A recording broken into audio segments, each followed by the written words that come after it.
Mic check. How do I sound, everybody? Loud and clear. Beautiful. Well, thank you for having me here, and thanks for participating in Secret Summit yesterday. Harry was an incredible and very vocal guest on our privacy panel, and I think he did an amazing job. That's great to hear. Awesome. All right, folks. Now that we have full house in terms of our guests, and also people are still trickling in, let's get started with the quick news roundup so that I can move on to my conversation with Tor after that. So, what do you have for us, Ismail? Oh, wait. Housekeeping items first. The call is being recorded and will be uploaded to our YouTube channel. And also, if you have any questions to any participant in the call, make sure to, or maybe just any comments or funny things to say, make sure to leave it in the dedicated community call text channel, which is about 3 channels above the stage that we're currently on. And we're going to be keeping an eye on that one, collecting your questions, and we're going to be answering them there. So, Ismail, take it away. Yes, thank you. So like Tor said, yesterday was very eventful. NIM's CEO, Harry Halpin, as you all know, attended the Secret Network's Web3 privacy panel yesterday. So it was a digital event. There was no need to book a plane ticket at all. Everyone was welcome to register. So if you didn't know yet, NIM and Secret Network are very good friends and fellow founding members of the Universal Privacy Alliance, aka UPA. Next on, NIM's Chelsea Manning talked about privacy at a Yale Political Union event. She gave a speech at a debate hosted by YPU, on regulating consumer surveillance. A link will be shared in the chat with more details surrounding it. She also made an appearance on CoinDesk TV. You may know CoinDesk TV from all the videos and articles on the internet. Very famous website for crypto talks.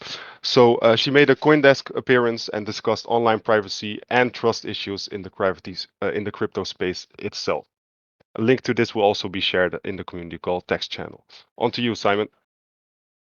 All right. So following our new weekly release schedule, for those of you who missed it, we're releasing software now on a weekly release schedule, which should help with incremental and smaller updates, but on a more regular basis.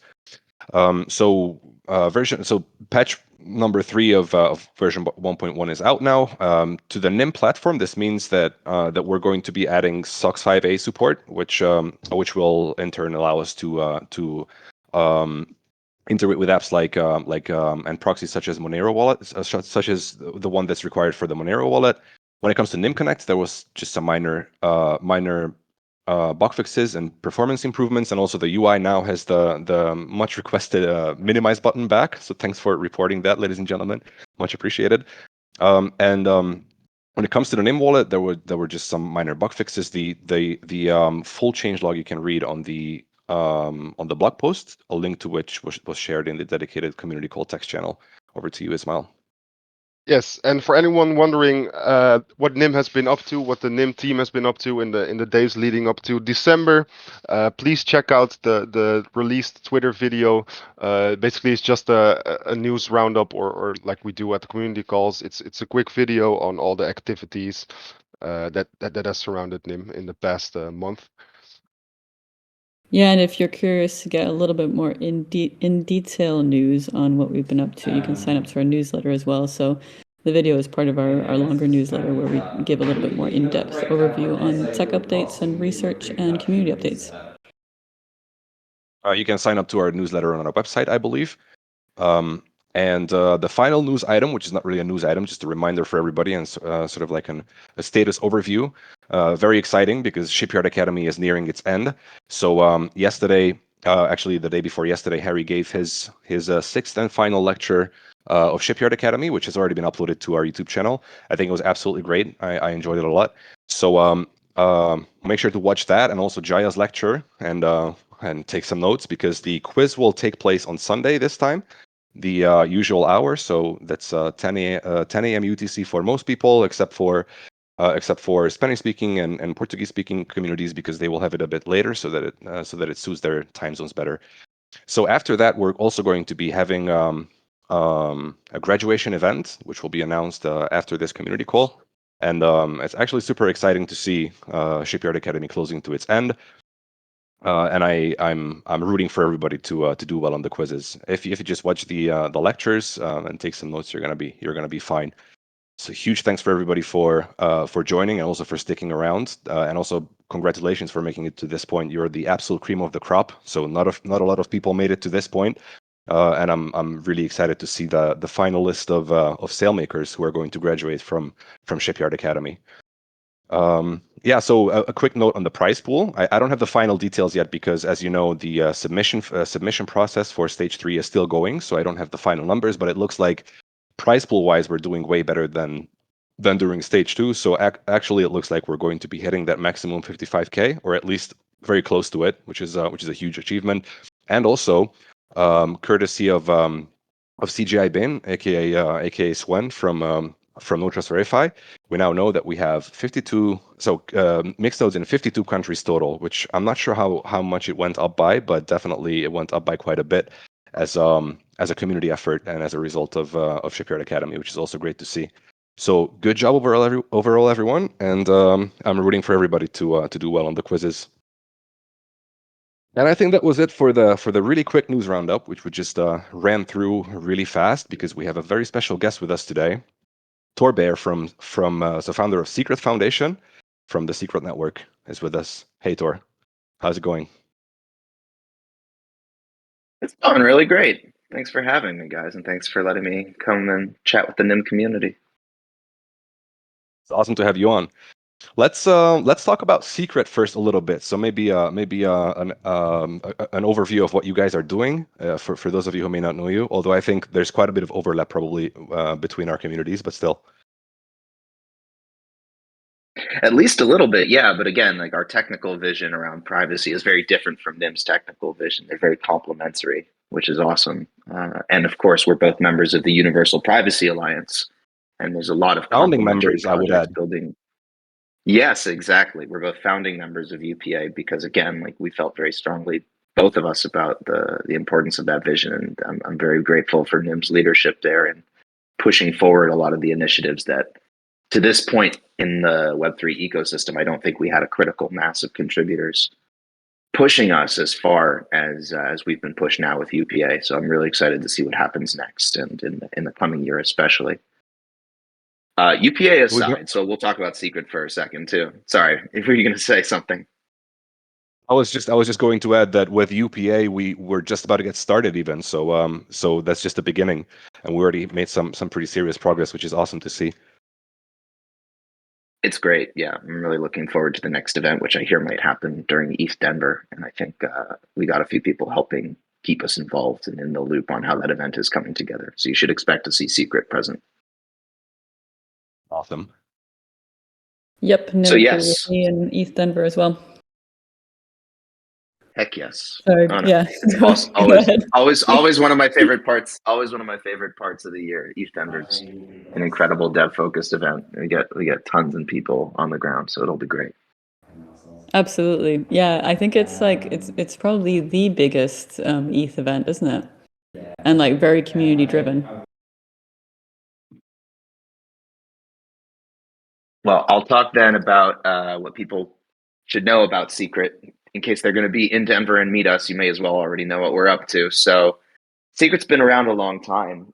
We have our roots dating back to 2015, where Guy Ziskind was a researcher at the Media Lab.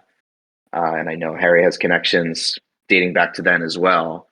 And I was a graduate student in the business program, and I took one of the first courses that was being taught at MIT on blockchain and Bitcoin. And Guy was actually one of the instructors. He was a wonderful teacher and a really great researcher.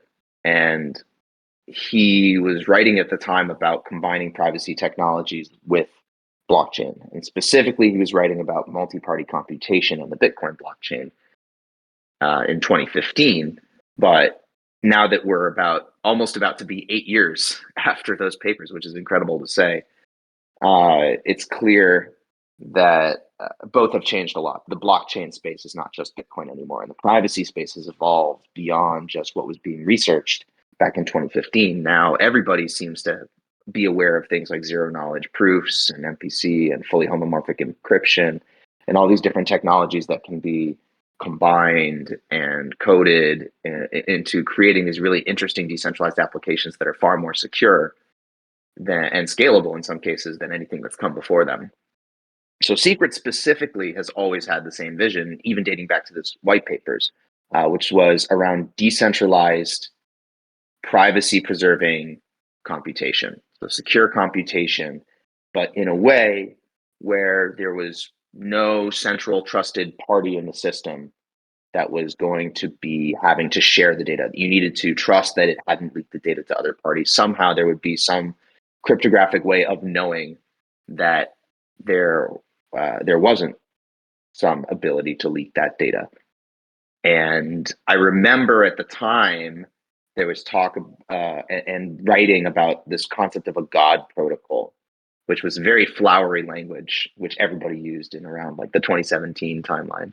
But this idea that if you could be solving these trusted computing situations with God, you would submit information to God, and you knew that God was infallible, and you knew that God was trustable and wouldn't leak data to anybody that he wasn't supposed to or she wasn't supposed to. The idea was that would be a God protocol. But really, we didn't think of it in that way. We thought of it in the secure computation way. What if we could create that platform or approximate it as closely as we could using pragmatic solutions that could be deployed in production? That means that there's been a lot of iteration, a lot of evolution. Originally, we were building out this protocol called Enigma, which was going to be an Ethereum layer 2 for private compute. And eventually it turned into Secret Network, which is a layer 1 in the Cosmos ecosystem, so built on Tendermint SDK. And that launched on mainnet in February 2020. And in September of 2020, there was a mainnet upgrade, and that mainnet upgrade allowed for privacy-preserving smart contracts to be deployed on the mainnet. And it was the first network of its kind. It is still, as far as I'm aware, the only generalizable private compute blockchain on mainnet to exist. And we're over 2 years after the point where we first did it. And we've always had a commitment to shipping, putting things into production, being pragmatic, iterating. So we're proud to have it out there. We've also had our fair share of challenges, because when you are mainnet technology, you're the thing that everybody pokes at. You're the thing that everybody criticizes, tries to break, tries to, you just have a target on your back. You have a spotlight on everything you do, but that's necessary. There's no way to anticipate in an academic environment or purely on paper how these privacy technologies are going to work in production. So we put it into production. We've dealt with the consequences of that, and we're comfortable with the consequences of that because we know that this is going to be an iterative process, an evolution towards pragmatic privacy solutions that work in productions for users all around the world.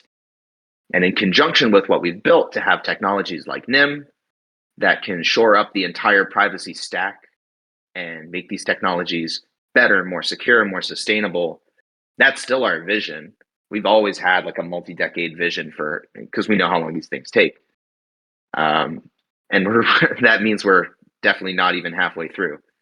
But we are proud of what we've achieved to this point. We are proud to have a very differentiated vision. This is completely different from like a Monero or Zcash. We're just talking about what if you could solve any problem in computing and have guaranteed privacy. That's been our vision since day one. And with the current mainnet for Secret, I think we're as close as anybody's ever gotten.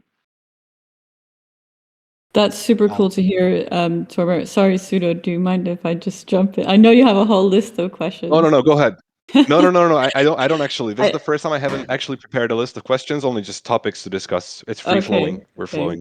Well, first of all, just to say hi properly, Tor Bair, I didn't say hi. Jaya here. We spoke just a few weeks ago in the Orchid podcast, which was cool, which came out this week as well.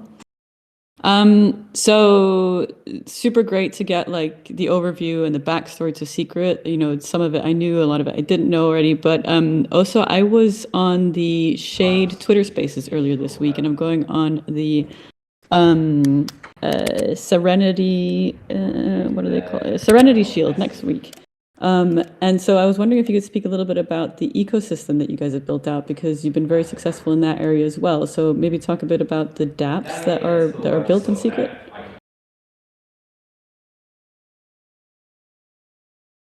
sorry. Can you just repeat that last bit? I've had connection issues, and I was terrified yesterday for Secret Summit. Like my connection kept cutting out, and now I'm terrified it's going to happen again. Can you just repeat the question? Sure, absolutely. Is it? It might be on my end as well, actually. I don't know. Are you hearing me all right, Sudo? Yes, loud and clear. Okay, I okay. guarantee it's me. Go ahead again. Okay. No, I was just saying that yes, it was fantastic to hear you go over the kind of full story of Secret, and you are a very successful mainnet project, and you've successfully also built an ecosystem of dApps on top of the Secret chain. So I was wondering if you could speak a little bit about the broader ecosystem. I know I spoke to Shade earlier this week, and Serenity Shield. I'm going to go in their Twitter Spaces next week. And great. I think and generally there's a kind of really nice vibe of collaboration across all of UPA at the moment. So I just wanted to hear a little bit more about the kind of ecosystem that's built around Secret. Sure. So we actually, good timing for this question, we just published an updated version of the ecosystem roadmap yesterday to celebrate Secret Summit. So it's on the Secret Network Twitter. And it includes not only the roadmap for Layer 1 improvements, but it also includes the roadmap for a bunch of applications in the ecosystem that we're able to commit to some of their roadmap for the next 2 quarters. And it's really hard, I think, as anybody here building knows, to really look out past that point and confidently assert, yes, this is our roadmap 6 months from now.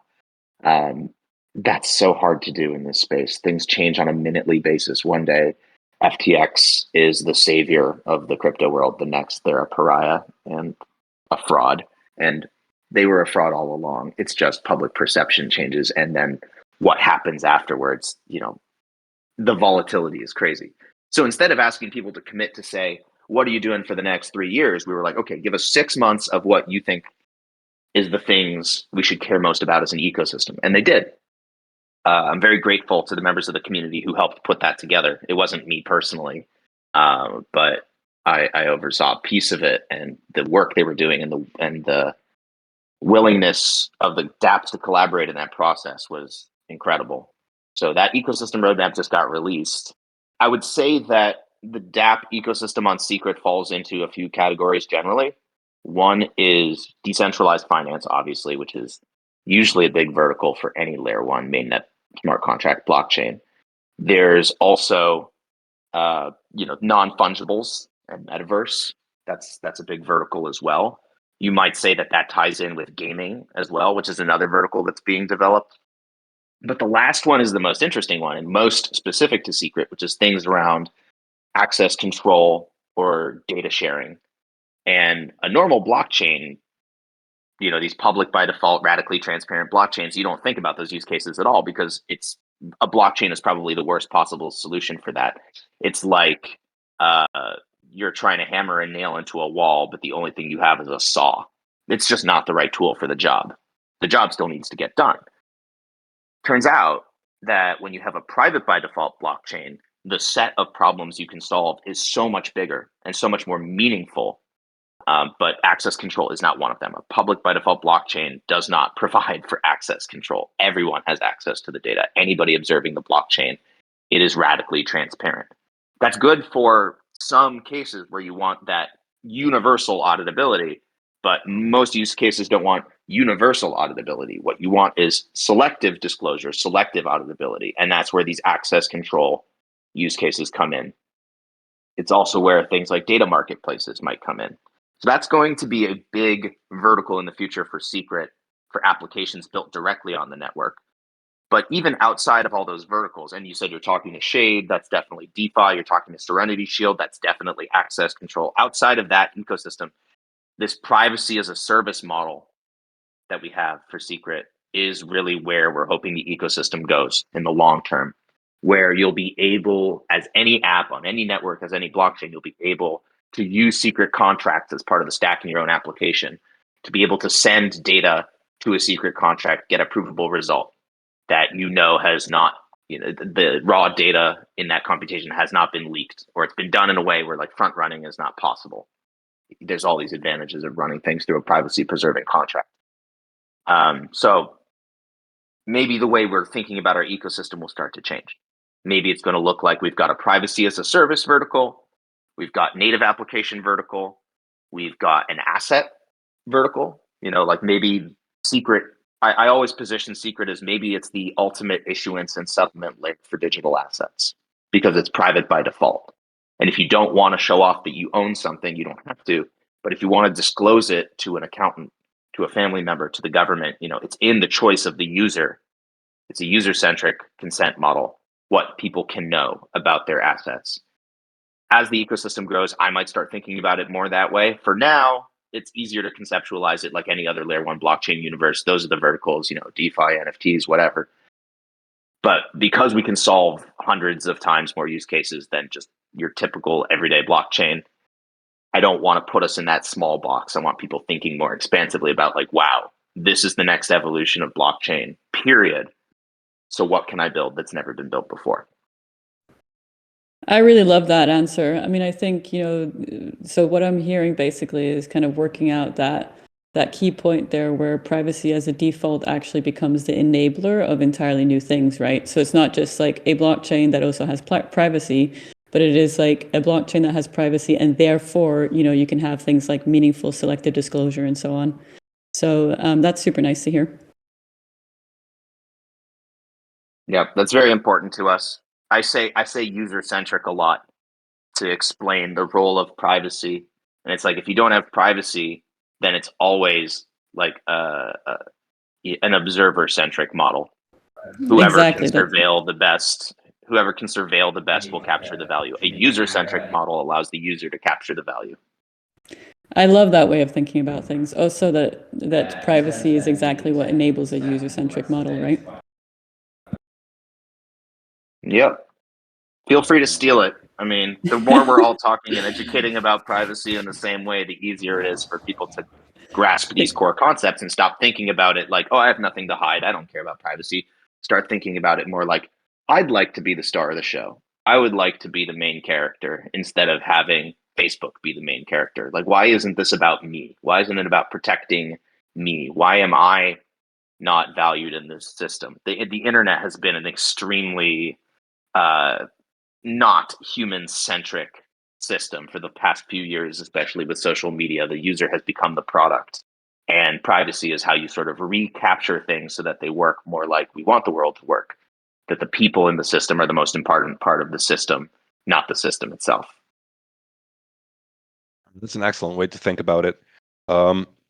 Can I ask you a bit more about privacy preserving smart contracts? Because the radical transparency of blockchains is already pretty bad in some other use cases as well. But maybe smart contracts, I would assume, are uniquely bad when they are they are on a radically transparent blockchain. So what does in practice, what does it look like to have a privacy preserving smart contract with selected disclosure?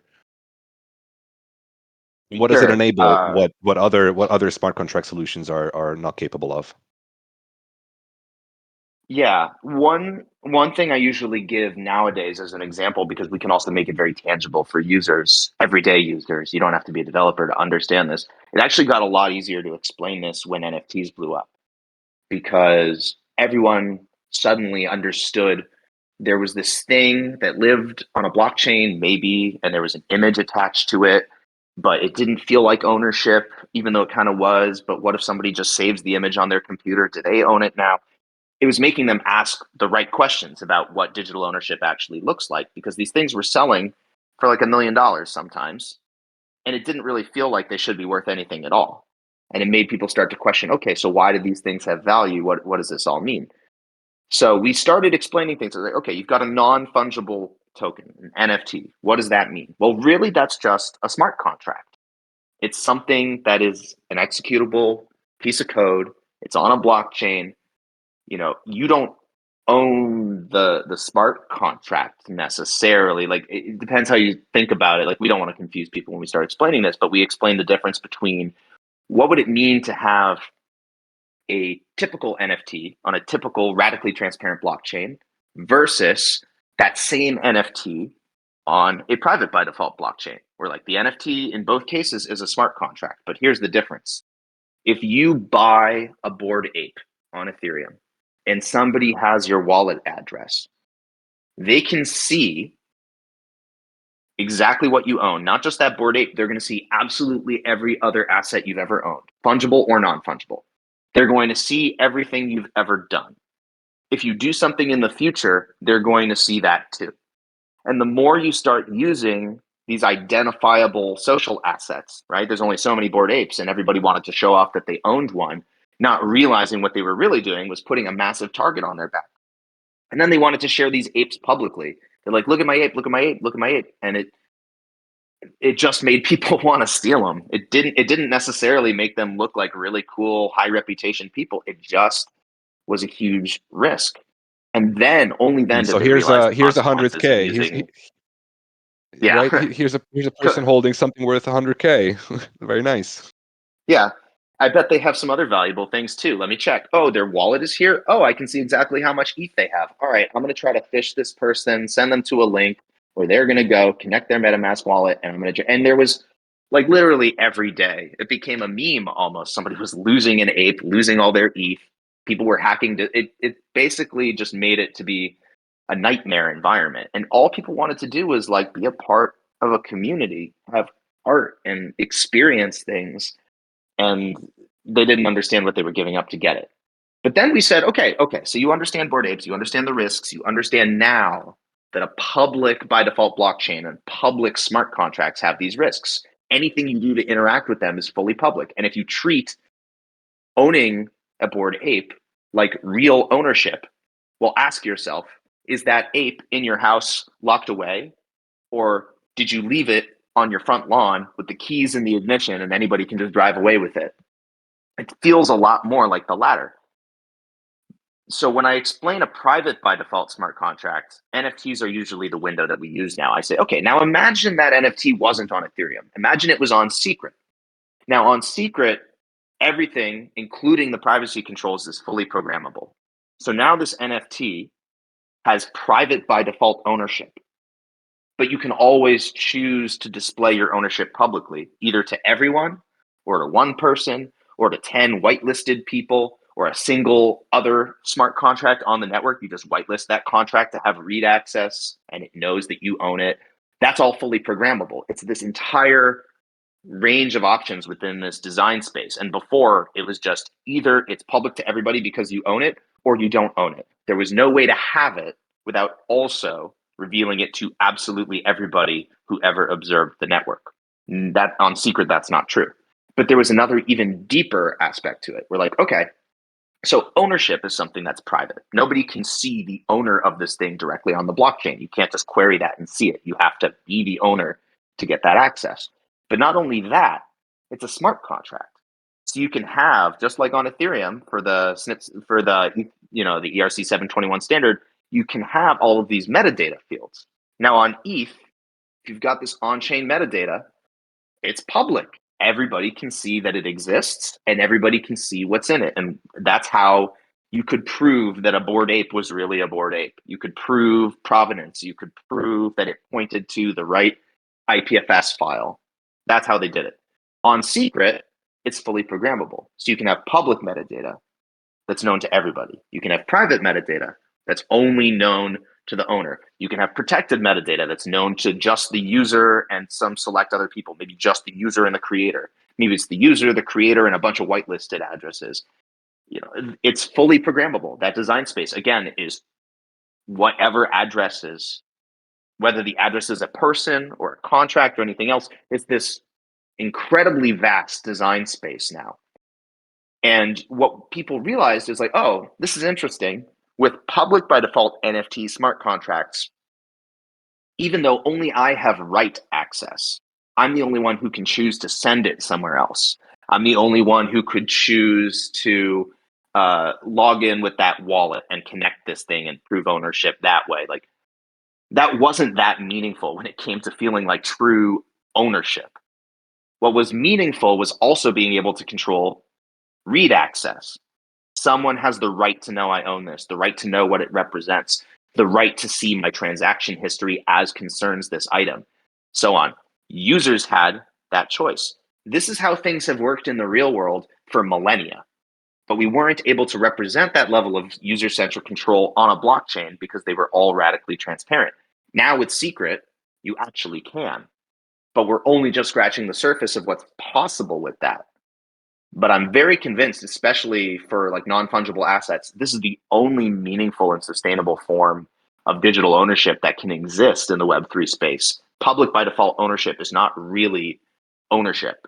That's not true ownership. True ownership would not only give you the power to control write access, but it would also give you the power to control read access. So that's the I one mean, I'm if using I the most. Uh, mhm, mhm. it's going to be a weird analogy, but I think it kind of holds. If I buy, let's say, a smartphone or I don't know, whatever, an object, and I can only hold it in my hands, in front of my body, like out, to show everyone, that is sort of a weird kind of ownership, right? I can't put it in my pocket or Yeah, in a box in my yeah, drawer. yeah, yeah. I mean, I agree with you. What I do is Oh, like I've been heads down in this space too long, and like most analogies make sense to me. I'm like, yeah, and then I'll use it on somebody like who hasn't touched a blockchain. They're like, I don't know what you're talking. So I'm always hesitant to be like, oh, that's the perfect analogy because I get it, and then I try it literally anywhere else to explain these privacy concepts, and then people are like, man, you're crazy. I don't get it. I trust me. The only way we get to good like I've tried so many analogies to explain these ideas around like digital ownership, identity, reputation, DIDs, and people are just like, you have to chuck a lot of things at people who are less familiar with these technologies. The most important thing for me is that they understand it. I don't care if I have the world's coolest analogy to do it, but they tend to understand things they've seen. So Bored Ape seems to be the one that makes sense to them because they're like, yeah, I also thought Bored Apes were weird. I also didn't think that sounded like value. I'm like, man, I hate NFTs too. They're so dumb. Public by default NFTs don't represent digital ownership. And they're like, yeah, they do seem like that. I'm like, but if you could do this, if there was this foundation, what if you could do this with it? What if you could have the image in the private metadata, but everybody knew that it was a Bored Ape? So you could show off that you owned it. That's always fun. But nobody could just right click save it to their computer. And they're like, oh, I guess that would give it more value. That sounds more secure. It sounds more like I own it as opposed to just like anybody can steal it. That's the inroads that I've seen be really successful. Get people thinking about something that they already thought was a scam, agree with them, but show them how adding privacy technologies could truly then make it valuable for them. yeah, well, actually, so I'll be honest. I know about Secret. We've already talked before, and of course, I know about your project. I mean, we're in both in the same space, and I also participated in initial discussions around UPA. But this example also made me understand it much better as well. So I understood the importance of privacy preserving smart contracts, but this was a very like vivid and understandable, relatable example to it. So now that's actually so when you think about it, when you flip it on its head, um, to me it sounds a bit absurd that we don't have this, right? Like you don't have actual granular disclosure control on the stuff that you own. Going by my bit worse and bit less sophisticated smartphone example, it is very strange if you zoom out and look at any other product that you would buy or hold, which would have to sit on this radically transparent record keeping Yeah, system. it is very Now, strange, but people don't start thinking that things are strange until they start thinking differently at all. Like if you look at what was happening in the blockchain space for the entire year 2021 and the big NFT boom, nobody stopped to think about whether any of this made sense because they were all making so much money. Why would they stop to think about it? If you stopped to think about it, you would miss out on so much money. You had to suspend belief. But then suddenly everything craters. Everybody's Bored Apes are worth much less. And now you start asking yourself, why might that be? Why might it be that this didn't turn out to be sustainable? Why might it be that it didn't end up feeling like true digital ownership? And it gives everyone the opportunity to sort of reevaluate and say, well, do I want to be mixed up in the next hype cycle and buy a bunch of stuff that's going to be useless again and just hope I get out in time? Or do I want to understand the core technologies that I actually believe in my core could be sustainable, could create actual value, that will have demand from real world users as opposed to just speculators. Every bear market, we get the opportunity to educate and activate a whole new generation of builders and entrepreneurs and thinkers who then come at this with the right ethos at their core, with the right foundational understanding of the power of these technologies if they're applied the right way. This is the best time to be talking about these things because people lost a lot of money and they're looking for the right answers. We want them to be able to find the right answers, the right concepts, and become a part of this global privacy-centric, user-centric movement. Exactly. So I know probably for a lot, many in the audience, sometimes even to myself, it's getting a bit exhausting to read on Twitter, all the tweets from various projects that we're building, bear market building, etc. But we really mean it when we say that. So what Tor just said is a great example of how we're actually in a quiet time when a lot of thinking is done. Also learning from mistakes is done, and it's really important, I would say, critical part of the actual life cycle of this industry or of this space. For sure. Well, one thing. So as you were speaking, I really liked this in-depth overview of what you're doing, and just for context for you, so most of our audience here is a participant of something called Shipyard Academy, which is this educational program that we're running currently. To basically teach people about the general issue of privacy and also what NIM is doing to solve it. So we're very much nearing the end of it, so people know quite a bit about our project now. So I would hope that for everyone it's really obvious how what Secret is doing is in all kinds of ways radically different from what NIM is doing. Yet there is this very strong parallel that I feel when you're talking about what Secret is doing, even though it's like a completely different part of the tech stack of privacy. So I think this leads us really nicely into UPA, which you guys are also a founding member of. So maybe let's talk about that a little bit. What does it mean for you guys, for Secret, and what are your primary goals that you would like to achieve with UPA? UPA is incredible because it's so hard to get people to give up time in their incredibly busy lives running these projects, building these crazy technologies, to say it is valuable to also be an external collaborator, not just an internal collaborator and executor.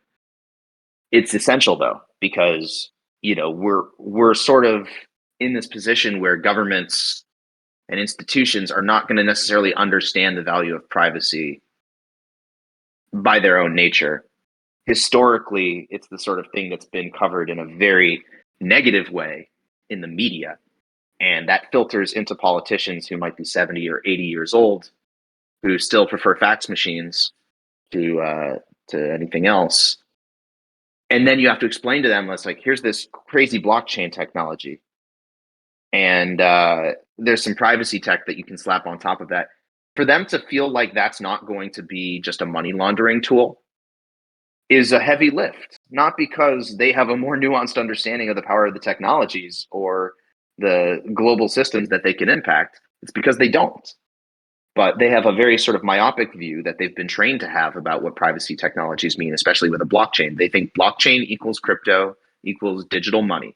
Then they think privacy for digital money equals terrorism financing. And that's their perspective.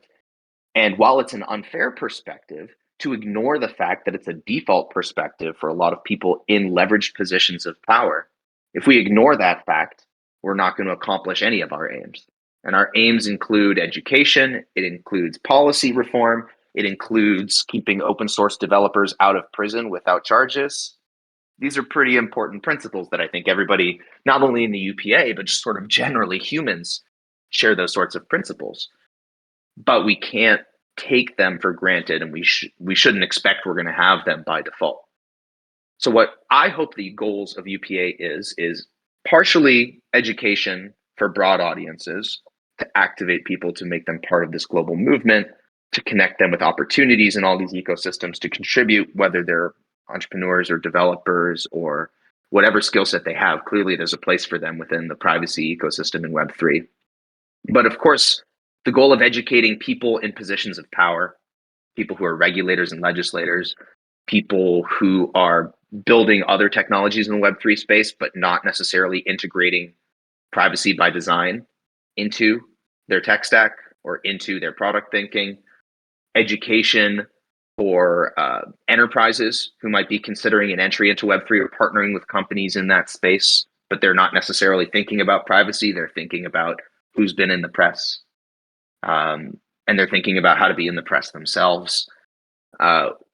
With UPA, we're all on the same team. We all have the same goals. We all want to see the same sort of outcomes, or at least we want to see the same relative outcome. We want more privacy than we currently have because we think it's going to lead to better global outcomes.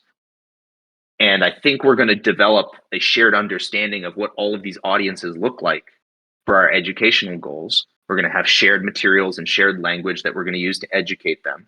We're going to have joint events. We're going to have joint opportunities to sit with these legislators. The right people are going to be doing the right things. And the most important thing is for all these people on the other side to hear a consistent message. If they hear the privacy story 7 different ways from 7 different projects, and every project is saying, well, we're the only ones who can solve it, then they're not going to believe any of us. They're going to say, oh, interesting. They're just trying to sell me a product, or they just don't want me to destroy their business with my legislation. I don't take the ethos seriously. I don't take the risks seriously. But if all 7 projects sit down together and say, look, we all care about this. We all think about it the same way. You could be making a mistake that is very hard to walk back from, because once it's in law, it's in law. Listen to us, understand us. We're technologists who work in the space. We don't do it for money. We do it for this particular ethos. Here's how you can understand it. Here's how your constituents understand it. What I'm hoping is that UPA is the organization that accelerates that education, that gets us quickly to that shared language, that shared understanding for all of these different audiences. And then I hope that all of these different audiences take the actions that we want them to take, which are the actions that will ultimately protect users inside and outside of Web3 and citizens who are going to be using these technologies across the world for the decades to come. Well, Tor, you really sound like someone who has something to hide. I hope that's not the case. I hope you're not one of the bad guys. Now, jokes aside, that was really really beautifully put, and hopefully it's gonna be much more, or many more than 7 projects in the longer term. I also see a huge role in UPA of shared communication of this cause, of this mutual cause that we have, which is going to be very important. And also just in general, I believe that the problem itself that we are solving, like all of us are solving different elements and aspects of it, hasn't really been communicated as clearly as some other problems have been, which ultimately led to like widespread like understanding of the problem. Even quote unquote normies understood that this problem exists, and ultimately that led to solving those problems. And I think when it comes to privacy, especially privacy online, this hasn't really happened yet.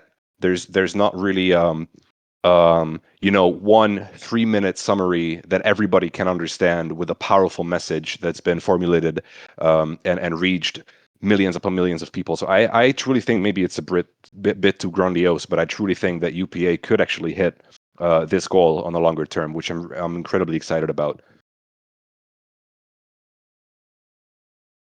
I hope so too. I don't think it's grandiose to say that we hope it, because we have to hope it, and we have to have lofty goals, because otherwise we're going to aim low and potentially miss lower. I'd rather aim really high and have people aligned on what we're trying to accomplish, and have everybody feel like we're aiming high enough that it's worth expending all this energy outside of our own ecosystems to come together in support of the broader ecosystem outside of all of us, and try to build a better future that we can collectively gain value from as communities and as projects. Exactly. Very well said.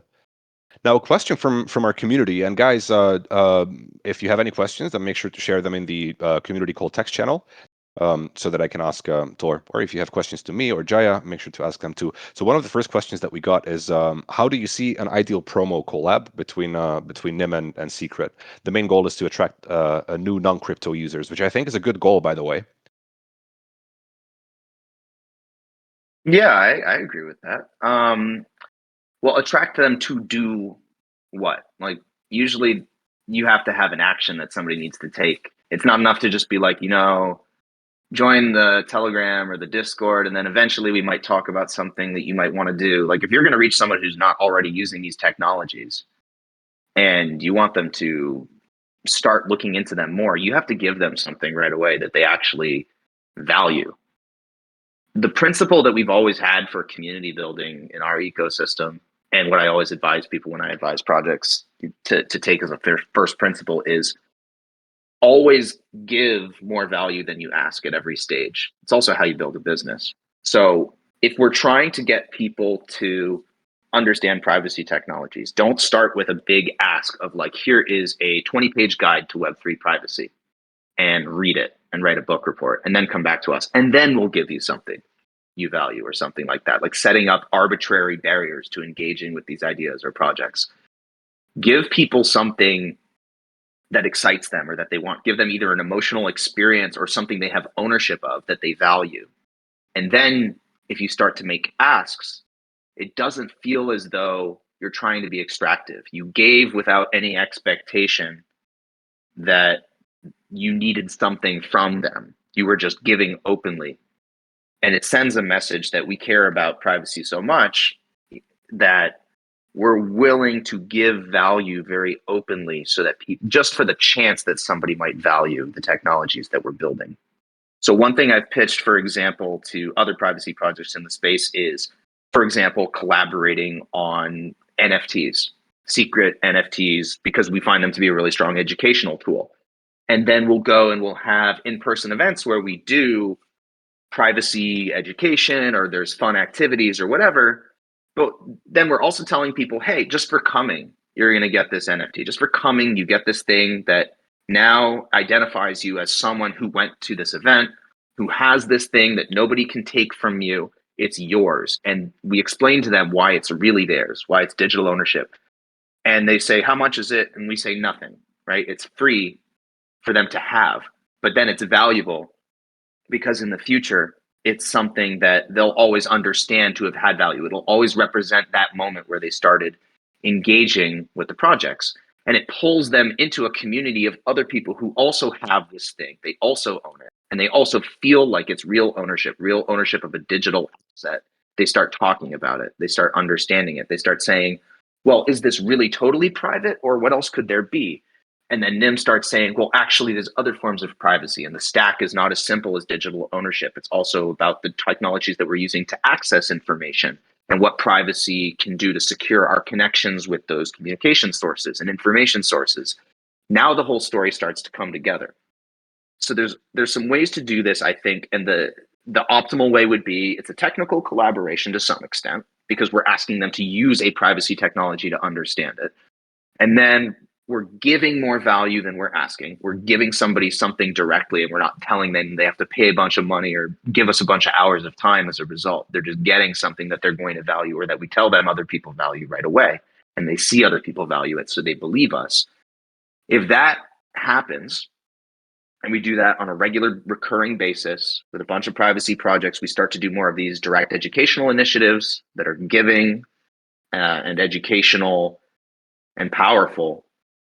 You win hearts and minds for a long time, and people feel not only like they understand what you're doing, but they have part ownership in what you're doing, and they become part of a long-term community, as opposed to just somebody who saw your tweet one day, poked around for a bit, disengaged. That continued engagement is really important. If we're building a privacy movement, you can't just have engagement for 5 seconds. You have to have engagement for 5 years.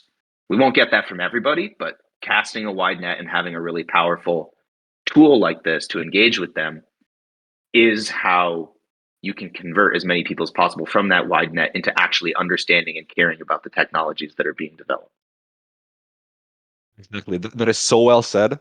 Especially what really resonated with me was when you talked about how you can't just give people this 20-hour or 20-page reading material that, hey, yeah, you're asking this question, here you go, read this. Actually, funny story, I started as a community manager about a year ago for NIM.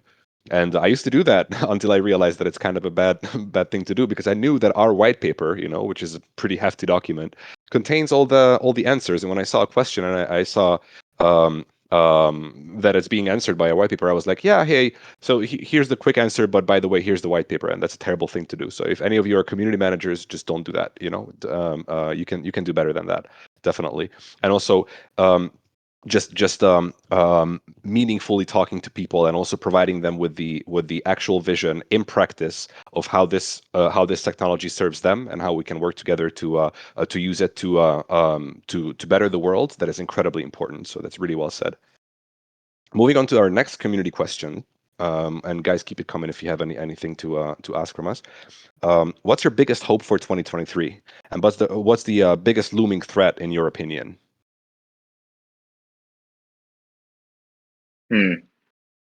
I'll start with the threat part because I don't want to end on a downer. I'd rather start with the downer and get to where I'm still very optimistic.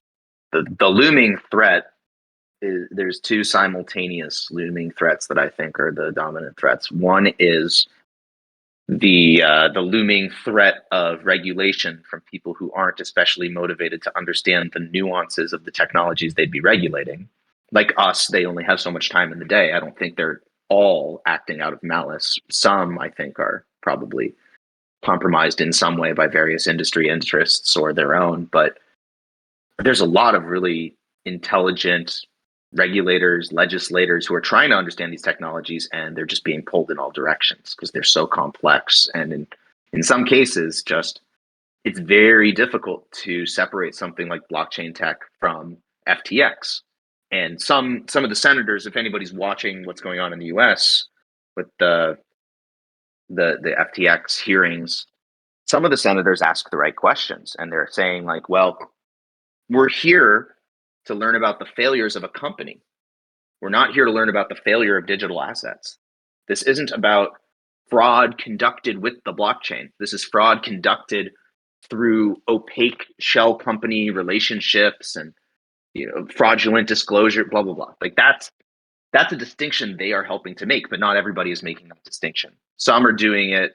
Some people are confusing this distinction because they truly don't understand it. Some, I think, are more motivated to really obfuscate the issue and get to an outcome. That I don't like, obviously.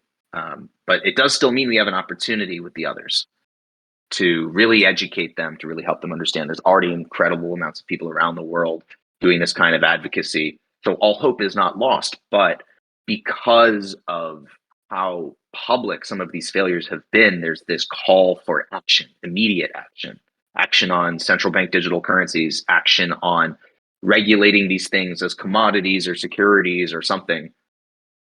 They're pressing for something to happen. I don't know if it's going to happen right away, but something will happen. And our only hope is that it's done in a way that retains our ability to innovate and retains our ability to especially innovate on privacy technologies within the crypto space, as opposed to just crushing and chilling the entire industry for years to come, which would be a shame, a huge lost opportunity, and potentially very damaging, especially if countries continue to develop surveillance technologies like CBDCs in the meantime, which have not been delegitimized or banned. Then we end up in the nightmare scenario where we don't have any privacy centric decentralized technologies. We only have centralized surveillance currencies that run on a blockchain, maybe, but a permissioned chain overseen by various governments. And to me, that's still a very possible nightmare scenario. So let's call that a threat. One more threat is just general disengagement. If people don't care, right? People are dealing with the fallout from COVID still. People are worried about global recessions or inflation. They don't have time to worry about the things we worry about as builders.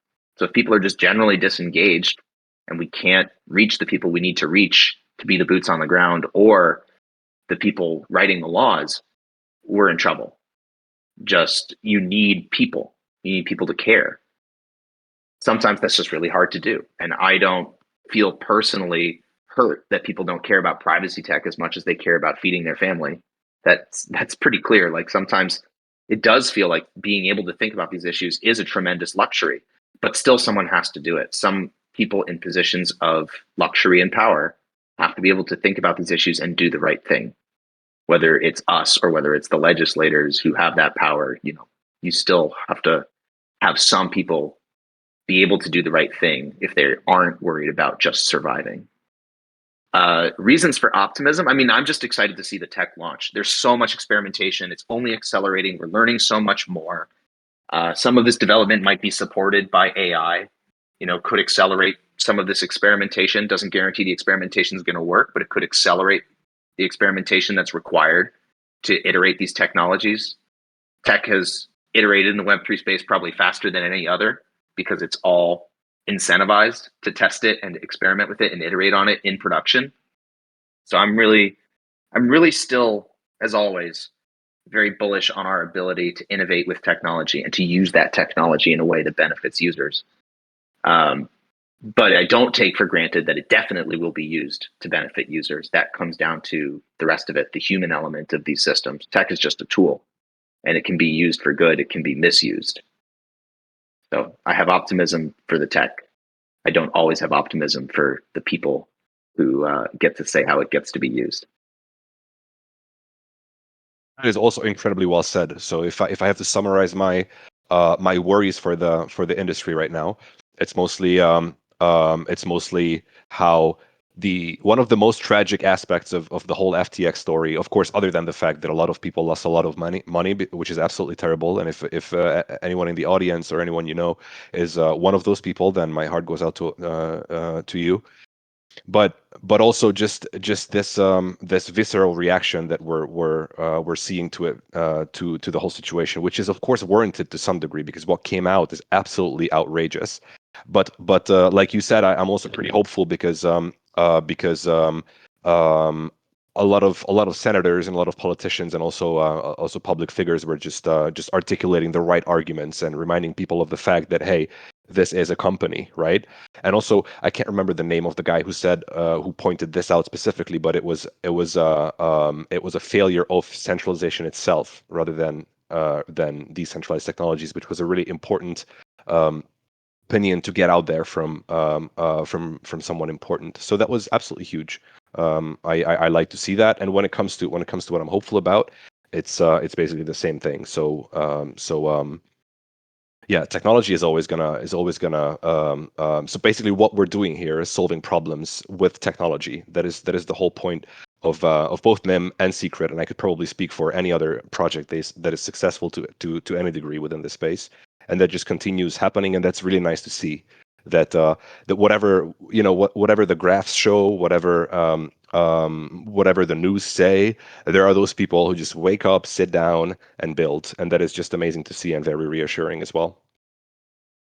And with that, Tor, I think we ended or like we reached the end of our combo here, unless we have more community questions, which I'm going to check on in 1 second. Well, I also have more more things I gotta do. I got more things I got to do, unfortunately, too. But I really appreciate being able to come on here. Can I share some links so that people can stay in touch? Yeah, please. You can drop them to me on Telegram, and then I'll reshare it, or you can just drop it in the community call text channel, which is a few above this stage that we're in. I'll send it to you. I'll send it to you on Telegram so you can kind of reshare it. But I'll just tell people. I mean, jump into our Discord. It's chat.scrt.network, and just follow us on Twitter @Secret Network. And we did just have Secret Summit, so too late. You can't come. It already happened, but we did record everything, including Harry's panel. So we're busy getting all of that up onto YouTube right now. And if you want to hear more from the ecosystem and what's been built and what's being built and how we think about these technologies and why, that is going to be just 5 straight hours of content that you can be watching on your own time. So I would recommend doing that as well. And we'll get that all shared in Discord and our Twitter and things like that anyway. So if you're just kind of now generally secret curious, stay in touch. And obviously, we will be continuing to collaborate with NIM on many things in the Cosmos and in the UPA and for a very long time. And so I'm sure we'll be seeing a lot of each other. appreciate the opportunity to join you guys today. Exactly, definitely. We're going to be seeing a lot of each other, and huge thanks for coming on today, Tor. Much appreciated. Once the links become available for the recordings of Secret Summit, I'm going to make sure to share it with the community, and keep up the awesome work. It's really really inspiring what you guys doing over there. So it was absolutely huge to have you on. Thanks for coming. Thanks, guys. Catch you later. All right, friends. So that brings me to the end of my conversation with Tor. Hopefully, you enjoyed it and learned something new. I definitely did. Now, one quick thing that I wanted to talk to you about before letting you go. It's more of a personal thing. So we're ending the year. I'm gonna be popping up in some calls here and there. There's gonna be, for example, the very prestigious graduation event for Shipyard Academy participants, which is going to happen next week. I'm going to be announcing it soon. But this is the last community call. So the next community call is going to be sometime in mid-January once I'm back from leave, and also not that many devs are going to be around. So also development will slow down for the end of the year and all of that stuff. So it's basically the end. And this made me think before sitting down to do this community call. This whole journey that you guys and also myself personally had this year, which was an absolutely amazing one, including Shipyard Academy. I'm really glad to see a lot of people enjoying it and being engaged with us and being active on our channels, and also just so I started this year in February, and it's being a community manager, which I started as. It's a weird job because all you see, is this bunch of text from these usernames, and then you're super self-conscious about typos that you may make and the things that you write and all of that stuff. It's just a very strange job. But by now, I just when I look around in the audience today, for example, I just see a lot of names who I can actually call friends, who I interacted with a lot throughout this year.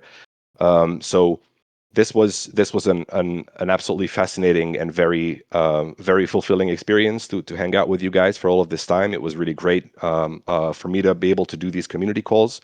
Not to mention that I've been working with the best team I've ever worked with in my life ever, the NIM team. So when I'm shilling the NIM team, that is for a reason, guys. These are really some absolutely amazing people. I see some in the audience right now. Not gonna name names. I don't want to make you blush, Candice. Oh, I said the name. Sorry about that. Anyways, so I've had an absolutely amazing year, guys. Thanks to all of you, and I can also share that. Too bad Jaya left because I wanted to talk to her about this a little bit as well, because I'm not going to share any details, but I can tell you that when it comes to my work with this community, I really am just getting warmed up and barely just getting started. So next year, 2023, is going to be an absolutely amazing year for you guys. I can promise you that. So Shipyard Academy and such activities was just the start of what we're planning to do, and I'm incredibly excited about that. So I'm looking into a year that is going to be probably, so 2022 overall, both personally and professionally, was the best year of my life. But 2023, I already know, is going to be even better than that. So that's incredibly exciting.